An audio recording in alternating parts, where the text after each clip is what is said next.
పత్తి కొనుగోలులో సీసీఐ విధించిన ఎకరానికి 7 క్వింటాళ్ల పరిమితిని వెంటనే ఎత్తివేయాలని సిపిఎం మండల కార్యదర్శి తిప్పారపు శ్రీనివాస్ డిమాండ్ చేశారు.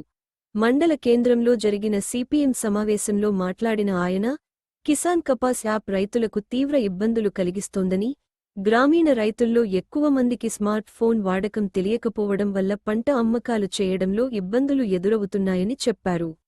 వర్షాల కారణంగా పత్తిలో తేమ శాతం పెరగడంతో సీసీఐ కేంద్రాలు పత్తి స్వీకరించకపోవడం వల్ల రైతులు ప్రైవేట్ వ్యాపారస్తులకు తక్కువ ధరకు అమ్ముకునే పరిస్థితి ఏర్పడిందని ఆందోళన వ్యక్తం చేశారు. అలాగే కేంద్ర ప్రభుత్వం పత్తి దిగుమతిపై 11% సుంకాన్ని ఎత్తివేయడం భారత రైతులకు భారీ నష్టమని పేర్కొన్నారు. పత్తి రైతుల సమస్యలు తీరే వరకు ఆందోళనలు కొనసాగిస్తామని తెలిపారు. ఈ కార్యక్రమంలో సిపిఎం నాయకులు బొమ్మిడి సాయి కృష్ణ, సంఘ ఎల్లయ్య, బోనగిరి లింగం తదితరులు పాల్గొన్నారు.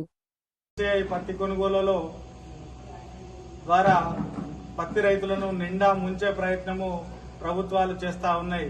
ముఖ్యంగా పత్తి పంట ఈ వర్షాభావ పరిస్థితుల్లో తీవ్రమైనటువంటి నష్టాల్లో పత్తి రైతులు ఉన్నారు. ఈ పత్తి రైతులను ఆదుకోవాల్సినటువంటి ప్రభుత్వము వాళ్ళని ఆదుకోవడం పోక వారికి అనేకమైనటువంటి ఆంక్షలు పెట్టి రైతాంగాన్ని తీవ్రంగా నష్టం చేకూరుస్తా ఉన్నది. ఈరోజు సీసీఐ ద్వారా పత్తి కొనుగోలు చేయాలంటే ఒక కిసాన్ కపాస్ యాప్ ను తీసుకొచ్చి దాని ద్వారా మాత్రమే పత్తి స్లాట్ బుక్ చేసుకోవాలి. దాని ద్వారా మాత్రమే సీసీఐ కొనుగోలు చేస్తామని చెప్తా ఉన్నది. మరి ఇక్కడ ఉన్నటువంటి గ్రామీణ ప్రాంతాల్లో ఉన్నటువంటి పత్తి రైతులకు స్మార్ట్ ఫోన్ లేని రైతులే ఎక్కువ మొత్తంలో ఉన్నారు. స్మార్ట్ ఫోన్ ఉన్నప్పటికీ స్మార్ట్ ఫోన్ యూజ్ చేయడం రానటువంటి రైతులు కూడా గ్రామీణ ప్రాంతాల్లో పెద్ద ఎత్తున ఉన్నారు. కాబట్టి ఇది ఈ పత్తి రైతులను తీవ్రమైనటువంటి నష్టానికి, ఆందోళనలకు గురి చేయడం జరుగుతూ ఉన్నది. ఈ సందర్భంగా సిపిఎం పార్టీగా మేము డిమాండ్ చేస్తున్నాం, కపాస్ యాప్ ను వెంటనే తీసివేయాలి. సీసీఐ ద్వారా ఎలాంటి ఆంక్షన్ లేకుండా కొనుగోలు చేయాలని సిపిఎం పార్టీ డిమాండ్ చేస్తా ఉన్నది.